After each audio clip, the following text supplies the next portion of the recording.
नीचे भी ससुराल, ऊपर भी ससुराल।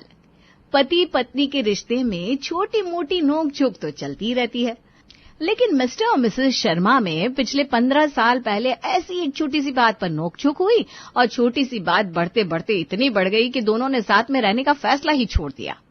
मेरी जूती रहे आपके साथ, हर बात पर बस मुझ पर चिल्लाते रहते हो, नहीं रहना मुझे आपके साथ। अरे तो मैं कौन सा तुम्हारे साथ रहने के लिए मरा जा रहा हूँ? रहो अकेले अपने इस घर में। मैं तो बाहर जाकर किराए पर भी रह लूंगा, लेकिन मजाल है जो तुम्हारे पास वापस आ जाऊं। दिन भर काऊ काऊ काऊ करके मेरे सर में दर्द करके रख देती हो। इसी तरह इस सबको 15 साल बीत गए और इन 15 सालों में उन दोनों ने कभी एक दूसरे से बात नहीं की। जब दोनों बेटों की शादी हुई तो शर्मा जी ने घर के ऊपर एक फ्लोर बना दिया। अब नीचे रहती बबली जी अपनी बड़ी बहू और बेटे के साथ और ससुर जी रहते ऊपर छोटे बेटे और बहू के साथ। लेकिन उन दोनों में है 36 का आंकड़ा। अब उनका ये 36 का आंकड़ा उनके बहू बेटों पर कैसे भारी पड़ता है, चलिए देखते हैं। बहू, जरा मेरे लिए एक कप चाय तो लेकर आना। बस अभी लेकर आई माँ जी। नीता अपनी सास को गर्मा गर्म चाय लाकर देती है। तभी बाहर से सब्जी वाले की आवाज आती है, सब्जी ले लो, सब्जी, ताजा ताजा सब्जी, आ जाओ रे आ जाओ, ले लो सब्जी। अरे वाह, चलो अच्छा है सब्जी वाला आ गया। सब्जी खत्म भी हो गई थी, ये नहीं आता तो सब्जी लाने मार्केट जाना पड़ता। अच्छा सुन बहू, सब्जी वाले से बैंगन ले लियो, कई दिनों से मेरा बैंगन भरता खाने का बहुत मन कर रहा है। ठीक है माँ जी। नीता बाहर सब्जी खरीदने जाती है और ऊपर से उसकी देवरानी शालू भी सब्जी खरीदने के लिए आती है। भैया मुझे 2 किलो आलू, आधा किलो शिमला मिर्च, गाजर, मशरूम और बीन्स भी दे दो। अरे वाह शालू, लगता है आज घर पर मिक्स वेज बनाने का प्लान है। हाँ दीदी, पापा जी कई दिन से बोल रहे हैं कि मेरा मिक्स वेज खाने का मन कर रहा है, लेकिन किसी दिन घर में कोई सब्जी नहीं होती तो किसी दिन कोई नहीं होती, तो इसीलिए आज सारी सब्जी ले रही हूँ। चलो अच्छा है। मम्मी जी का भी ना बैंगन भरता खाने का मन है तो उनके लिए बैंगन ले रही हूँ। भैया ये 2 मोटे मोटे बैंगन चढ़ा देना। अब लड़ाई तो सास ससुर के बीच में थी ना, लेकिन उन्हें ये भी बर्दाश्त नहीं था कि उनके बहू बेटे भी आपस में बात करें। बबली घर से बाहर निकली और ऊपर बालकनी से ससुर जी ने दोनों बहुओं को आपस में बात करते हुए देख लिया। अब वो दोनों जैसे घर आई, उनकी तो जैसे शामत ही आ गई। बात हंस कर बात की जा रही थी उस शालू से। है तुझे पता है ना वो उस ऊपर वाले की बहू है। हैं? ऊपर वाले की? भगवान की बहू? अरे भगवान की बहू नहीं बेवकूफ, वो जो ऊपर खड़ूस रहता है उसकी बहू है वो। और जब हमारी उससे कोई बातचीत नहीं है तो तू उसकी बहू से क्यों बात कर रही थी? है मैं तुझे अपनी आज्ञाकारी बहू समझती थी, लेकिन अरे मम्मी जी वो तो बस हम दोनों सब्जी खरीद रहे थे ना, तो थोड़ी बहुत बातचीत हो गई। बहू तो मैं आपकी हूं ना और आज्ञाकारी भी हूं, आप इससे नाराज मत हो। इस बात पर बबली मुंह फुलाकर बैठ जाती है और वहां राजेश भी अपनी छोटी बहू शालू से मुंह फुलाकर बैठ जाता है। अरे पापा जी अब बताइए तो सही, क्यों बच्चों की तरह मुंह फुलाकर बैठे हो? तूने उस खड़ूस की बहू से बात क्यों की? जब वो घमंडी औरत कभी मुझसे बात नहीं करती तो तूने उसकी बहू से बात क्यों की? अरे पापा जी क्या आप भी ना छोटी सी बात पर गुस्सा हो रहे हो? तुम्हारे लिए ये बात छोटी होगी बहू, लेकिन मेरे लिए नहीं है। तुम मेरी बहू हो और मेरी बहू होकर तुम मेरे दुश्मन के घर वालों से कैसे बात कर सकती हो? मुझे ये खाना नहीं खाना है, ले जाओ इसे। अरे पापा जी अच्छा ठीक है, मैं आपसे ना उनसे बात नहीं करूंगी, अब तो आप खाना खा लीजिए प्लीज। ठीक है, इस बार मान लेता हूँ तेरी बात, लेकिन अगली बार ऐसा हुआ ना तो माफ नहीं करूंगा। अब ये देख, इतना तो आप समझ गए होंगे कि वो अपनी दुश्मनी के चक्कर में अपने बच्चों का भी हाल कैसा रखते हैं। कुछ दिन बाद, वाह क्या खुशबू आ रही है खीर से, आज तो पापा जी को खीर खाकर मजा ही आ जाएगा। वैसे खीर तो मम्मी को भी बहुत पसंद है। अगर मम्मी पापा का ये महायुद्ध ना चल रहा होता ना तो पूरा परिवार बैठकर एक साथ खाना खाता। मम्मी भी तुम्हारे हाथ की खीर खा पाती। अरे कोई बात नहीं ना, अगर हम सब एक साथ बैठकर खाना नहीं खा सकते तो क्या हुआ, मैं मम्मी जी को अपने हाथ की खीर तो खिला ही सकती हूँ। वो कैसे? अगर तुम उनके पास खीर लेकर जाओगी तो भी वो नहीं खाएंगी और पापा जी को पता लग गया फिर तो तुम जानती हो घर में एक और संग्राम छिड़ जाएगा। डोंट वरी, मैं छुपाकर नीता दीदी को खीर दे आऊंगी, वो मम्मी जी को दे देंगी। अब शालू तो ये सोचकर बड़ी खुश थी कि आज इसी बहाने उसकी सासू माँ उसके हाथ की खीर खा लेंगी, लेकिन ससुर जी थे बड़े चालाक। रसोई के दरवाजे के पीछे छिपकर उन दोनों की सारी बातें उन्होंने सुन ली थी। शर्म नहीं आती तुम दोनों को? वो मेरी दुश्मन, पिछले 15 साल से उसने मुझे एक सूखी रोटी बनाकर नहीं खिलाई और तुम दोनों मेरी पीठ पीछे उसे खीर खिलाना चाहती हो। आज तो तुम दोनों की खैर नहीं। दोनों हाथ ऊपर करके खड़े हो जाओ। हैं? हाँ, क्या है? तुम्हें क्या लगता है तुम मेरी बहू हो तो मैं तुम्हें सजा नहीं दूंगा? चलो दोनों के दोनों हाथ ऊपर करके खड़े हो जाओ, और अगर दोनों में से किसी एक ने भी हाथ नीचे किया ना तो देख लेना, डंडे से पिटाई करूंगा। इस बात पर राजेश जी ने उन दोनों को हाथ ऊपर करके खड़ा होने की पनिशमेंट दे दी, जैसे कोई टीचर बच्चों को पनिशमेंट देता है ना। तभी शालू सचिन से कहती है, मुझे तो लगता है पापा जी की इन्हीं हरकतों की वजह से मम्मी जी इनके साथ नहीं रहती। अरे अपने बहू बेटी को कौन ऐसे हाथ ऊपर करके खड़ा रखता है? ये भगवान इन दोनों का कल्याण करो। इधर बबली जी और राजेश जी का एक कारनामा खत्म नहीं होता कि दूसरा शुरू हो जाता है। 2-3 दिन बाद दोनों भाई अपने ऑफिस जाने के लिए निकले थे और अपनी अपनी गाड़ी पार्किंग से निकाल रहे थे। तभी अरे यार, इस गाड़ी को भी अभी खराब होना था क्या? मेरी इतनी इंपॉर्टेंट मीटिंग है, अगर टाइम पर नहीं पहुंचा तो बॉस मेरी वाट लगा देगा। अरे भैया क्या हुआ, गाड़ी स्टार्ट नहीं हो रही है क्या? अरे नहीं ना यार, मुझे पहले ही ऑफिस जाने के लिए देर हो रही है और अब ये खराब हो गई। मैकेनिक को बुलाऊंगा तो भी 1 घंटा खराब हो जाएगा। कोई बात नहीं भैया, आप मेरे साथ आ जाओ, मैं आपको ड्रॉप कर दूंगा। वैसे भी मेरा ऑफिस आपके ऑफिस के पास ही तो है, शाम को भी साथ में घर आ जाएंगे। हाँ, ये सही रहेगा, चल चलते हैं। नरेश सचिन की गाड़ी में बैठने ही वाला था कि तभी बबली बाहर पौधों को पानी देने आती है और नरेश को सचिन की गाड़ी में बैठते हुए देख लेती है। नरेश, तू गाड़ी में क्यों बैठ रहा है? निकल बाहर। अरे बाप रे, इनको भी इसी टाइम बाहर निकलना था क्या? अब क्या करूं, अब तो ऑफिस भी लेट पहुंचूंगा, घर पर भी वाट लगेगी और ऑफिस में भी वाट लगेगी। जा भाई तू निकल। अरे तू अभी तक वहीं पर खड़ा है, तुझे बोला ना यहाँ आ रहा हूं माँ। नरेश डरते हुए घर में जाता है तो उसकी माँ उसे तिरछी नजर से देख रही थी। अरे माँ आप कुछ बोलो, इससे पहले मैं खुद ही बता देता हूँ। मेरी गाड़ी खराब हो गई थी और मुझे ऑफिस जल्दी पहुंचना था, इसलिए बस मैं सचिन के साथ जा रहा हूँ। अरे गाड़ी खराब हो गई थी तो ऑटो में चला जाता, तुझे पता है ना उसे गाड़ी हमारे दुश्मन ने दिलाई है। हमारे दुश्मन के पैसों की गाड़ी में बैठेगा क्या तू? पूरे 1 हफ्ते तक मैं तुझसे बात नहीं करूंगी, जा। अरे माँ, ये तुम कैसी कैसी बातें कर रही हो? माना कि आपकी और पापा की लड़ाई है, लेकिन हम दोनों भाइयों में तो कोई लड़ाई नहीं है ना। हम दोनों आपस में बात क्यों नहीं कर सकते? वाह बेटा वाह, जिस माँ ने तुझे 9-9 महीने अपनी कोख में रखा, पाल पोस कर इतना बड़ा किया और उसे भी बड़ा किया, लेकिन उसने क्या किया? उस खड़ूस इंसान के साथ जाकर रहने लगा। वो चाहता तो मेरे पास भी रह सकता था, है ना? जब उसने हमारे बारे में नहीं सोचा था तो क्यों उससे बात करता है? अब तो मुझे तुझसे बिल्कुल बात नहीं करनी। अपनी माँ की ये बात सुनकर नरेश अपना सर पकड़ लेता है।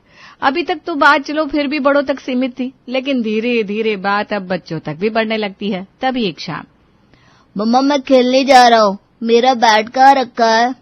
तेरे रूम में रखा है, जाकर ले ले। नकुल अपना बैट बॉल लेकर पार्क में चला जाता है, जहाँ उसे संजू झूला झूलते हुए दिखाई देता है। अरे संजू, आज तू अकेला, तेरे दोस्त भी आए क्या? नहीं ना भैया, मुझे उनके साथ खेलना बिल्कुल अच्छा नहीं लगता। हमेशा मुझसे फील्डिंग करवाते रहते हैं, कभी बैटिंग देते ही नहीं। अरे तू टेंशन ना ले, आज मेरे दोस्त भी नहीं आए और मैं बैट बॉल लेकर आया हूँ। तू मेरे साथ खेल ले, मैं बॉलिंग करता हूँ, तू बैटिंग कर ले। संजू और नकुल पार्क में क्रिकेट खेल रहे थे। तभी वॉक करने के लिए बबली और राजेश भी उसी पार्क में आ जाते हैं और उन दोनों की नजर उन पर पड़ जाती है। वो सीधे दौड़ते हुए उनके पास जाते हैं। धोखेबाज, मुझे तो लगता था तू अपनी दादी की सारी बात सुनता है, लेकिन तू यहाँ पर हमारे दुश्मन के पोते के साथ खेल रहा है। ऐसा ही धोखेबाज मेरा वो बेटा निकला जो मुझे छोड़कर इनके साथ रह रहा है। तू भी ऐसा ही करना चाहता है क्या? दुश्मन का पोता, देखो तो जरा बातें देखो इस औरत की। अरे मेरे पोते को भी कोई शौक नहीं है तुम्हारे पोते के साथ खेलने का। तुझे तो मैं घर जाकर बताऊंगा, चल तू। दोनों उन्हें कान पकड़ते हुए घर लेकर जाते हैं। अरे दादी, छोड़ो ना दादी। अरे माँ जी, क्या हो गया? ऐसा क्या कर दिया इसने जो आपने इसका कान पकड़ा हुआ है? अरे ये उस संजू के साथ खेल रहा था। माना कि वो भी मेरा पोता है, लेकिन रहता तो वो मेरे दुश्मन के साथ है ना। मैं नहीं चाहती कि हम लोग उनसे कोई हाथ मिलाए या उनके सामने झुके। अगर आज के बाद तू मुझे उसके साथ खेलता दिख गया ना तो तेरी खैर नहीं। जा बेटा, तू अंदर जा। इधर जैसे बबली नकुल की क्लास लगा रही थी, वैसे ही उधर राजेश जी संजू की क्लास लगा रहे थे। कोई बात नहीं ना पापा जी, बच्चा है, जाने दो, जा तू अंदर जा। इस बात से तो अब सभी बहुत परेशान हो चुके थे। तभी कुछ दिन बाद 15 सितंबर आता है, यानी कि राजेश जी और बबली जी की शादी की सालगिरह का दिन। नरेश कैलेंडर देख रहा था, तभी उसके दिमाग में ये बात आती है। नीता, तुम्हें पता है आज मम्मी पापा की एनिवर्सरी है। उनकी शादी को आज पूरे 35 साल हो जाएंगे। क्या 35 साल? लेकिन पिछले 15 साल से तो वो दोनों एक दूसरे से बात भी नहीं करते। न जाने किस बात पर दोनों का इतना झगड़ा हो गया है कि दोनों खुद आपस में बात ही नहीं करते और हम लोगों को भी आपस में बात नहीं करने देते। अरे तुम मम्मी को बोलो ना, आज उनकी एनिवर्सरी है तो पापा के साथ मिलकर एनिवर्सरी मनाए और पुरानी सारी बातें भूल जाए। मैं सचिन को भी बोलता हूँ, वो भी पापा को बोले। क्या पता है एनिवर्सरी के नाम पर दोनों का मन पिघल जाए। ये सोचकर नीता बबली के पास जाती है। बबली आज बड़ी उदास बैठी थी। क्या हो गया मम्मी जी, आज तो आप बड़ी उदास बैठी हो, सब ठीक है ना? सब ठीक है, मुझे क्या होगा। वैसे मम्मी जी आज ना नरेश जी कैलेंडर देख रहे थे तो उन्होंने बताया कि आज आपकी शादी की सालगिरह है और आपकी शादी को पूरे 35 साल हो गए। मैं क्या कहती हूँ, पुराने सारे गिले शिकवे भूलकर अब पापा जी से बात कर लीजिए ना। आज पूरी फैमिली साथ में मिलकर आपकी सालगिरह सेलिब्रेट करेंगे। क्या मैं और उस आदमी के साथ शादी की सालगिरह मनाऊंगी? अरे उन्हें इतना ही शादी की सालगिरह का ख्याल है तो वो खुद क्यों नहीं मेरे पास आ जाते? ना पहले उन्हें कोई बात याद रहती थी ना आज रहती है। पिछले 15 सालों से आज तक ना तो मेरे जन्मदिन पर उनकी तरफ से कोई बधाई आई है ना ही सालगिरह पर। उन्हें क्या लगता है अकड़ सिर्फ उनके अंदर है। आए बड़े। मम्मी जी जाने दीजिए ना, खुशी का मौका है। अरे कैसी खुशी, जब हम दोनों इतने साल से साथ ही नहीं रहते तो कैसी शादी कैसे सालगिरह? मुझसे इस बारे में दोबारा बात मत करना बहू। मुझे उस आदमी के बारे में बात करना भी पसंद नहीं है, पूरा मूड खराब हो जाता है मेरा। यहाँ न बबली नीता की बात मानने को तैयार थी और न वहाँ राजेश जी शालू और सचिन की बात मानने को तैयार थे। नीता घर में पोछा लगा रही थी, तभी उसने देखा कि उसकी सास छिप छिप कर अपनी शादी के एल्बम देख रही है। मुझे तो लगता था मम्मी जी सचमुच पापा जी से बड़ी नफरत करती हैं, लेकिन यहाँ तो छिप छिप कर शादी की तस्वीर देखी जा रही है। मतलब दिल में प्यार तो है लेकिन ईगो बीच में आ रही है। यहाँ नीता ने बबली को शादी के एल्बम देखते हुए देख लिया और वहाँ राजेश जी भी अपने कमरे में छिप छिप कर बबली जी की फोटो देख रहे थे। अरे यहाँ तो मामला ही कुछ और चल रहा है। लगता है कुछ न कुछ तिगड़म करना ही पड़ेगा, वरना ये दोनों अपनी ईगो के चक्कर में कभी एक दूसरे से बात नहीं करेंगे। शालू एक व्हाट्सएप ग्रुप बनाती है और सब लोग उन्हें एक करने के लिए एक प्लान बनाते हैं। शाम को बबली हॉल में बैठकर मटर छील रही थी, तभी नीता उसके पास जाती है। अरे मम्मी जी, आप यहाँ बैठकर मटर छील रही हो और वहाँ पर आपकी पीठ पीछे कितना बड़ा धोखा चल रहा है, आपको पता भी है? धोखा? ऐसा धोखा बहू? इतनी हिम्मत किसके अंदर आ गई जो मुझे धोखा दे? मम्मी जी, पापा जी ना आजकल छुप छुप कर किसी से मिलने जाते हैं, फोन पर घंटों बातें करते रहते हैं। क्या? हाँ मम्मी जी। अब अरे तो करते होंगे, मुझे क्या है? तो ये सब मुझे क्यों बता रही है? मम्मी जी बात सिर्फ इतनी सी नहीं है, पक्की खबर है। पापा जी दूसरी शादी करने वाले हैं, घर में एक और सास आने वाली है। मुझे तो बहुत बुरा लग रहा है। ऐसे कैसे पापा जी आपको छोड़कर किसी और से शादी कर सकता है? क्या? अरे नहीं नहीं, पर हाँ वो आदमी थोड़ा सा टेढ़ा तो है, लेकिन किसी और से शादी करेगा ये बात मुझे हजम नहीं हो रही। तुझे कोई गलत फहमी हो गई होगी। अगर आपको मुझ पर भरोसा नहीं है ना तो बेशक से शालू और सचिन से पूछ लो, वो तो आपको सब कुछ सच सच बताएंगे ना। नीता का इतना कहना था कि बबली तुरंत ही शालू और सचिन को बुलाती है। हाँ मम्मी, बात तो बिल्कुल ठीक है, और इसमें गलत भी क्या है? जब आप और पापा जी इतने सालों से साथ में नहीं रहते तो पापा जी को भी अकेलापन तो लगता होगा ना। अब इस उम्र में खास करके एक हम सफर की जरूरत होती है। पापा जी को कोई पसंद आ गई होगी तो वो उससे शादी कर रहे हैं। वैसे देखने में तो सुंदर है, अगले महीने तक शादी के कार्ड भी छप जाएंगे। क्या? यहाँ आज तक मैंने दूसरी शादी नहीं की और वो मेरे होते हुए दूसरी शादी करेंगे, शादी के कार्ड छपवाएंगे? आज तो इनकी खैर नहीं। ये सब सुनकर बबली पूरे गुस्से में ऊपर जाती है और राजेश जी पर धावा बोल देती है। आपकी हिम्मत कैसे हुई मेरे होते हुए दूसरी शादी करने की? अरे आपने ऐसा सोचा भी कैसे? हम दोनों 15 साल से अलग रह रहे हैं, लेकिन मजाल है जो मैंने कभी दूसरी शादी के बारे में सोचा हो। आज भी हर करवा चौथ पर आपके लिए व्रत रखती हूँ, लेकिन आपको मेरी कुछ पड़ी नहीं है। अरे करके दिखाओ दूसरी शादी, मैं भी देखती हूँ कैसे घर में मेरी सौतन लेकर आते हो। अरे पी कर आई हो क्या सुबह सुबह? क्या कुछ भी अनाप शनाप बोले जा रही हो? इस उम्र में मैं क्यों दूसरी शादी करने लगा? मुझे दूसरी शादी करनी होती है तो 15 साल इंतजार करता क्या? और ये करवा चौथ का व्रत क्या है? तुमने तो कहा था कि मैं आज के बाद आपके लिए कोई व्रत नहीं रखूंगी। वो तो ऐसे ही बोल दिया, लेकिन आप क्या सच में शादी नहीं कर रहे हैं? नहीं तो इसका मतलब तुम चारों ने मुझसे झूठ बोला। आज तुम्हारी खैर नहीं, तुम्हारी वजह से मुझे इसके घर में आना पड़ा। मम्मी जी बस कीजिए, अब रहने भी दीजिए। कब तक आप दोनों अपनी ईगो के चक्कर में एक दूसरे से बात नहीं करोगे?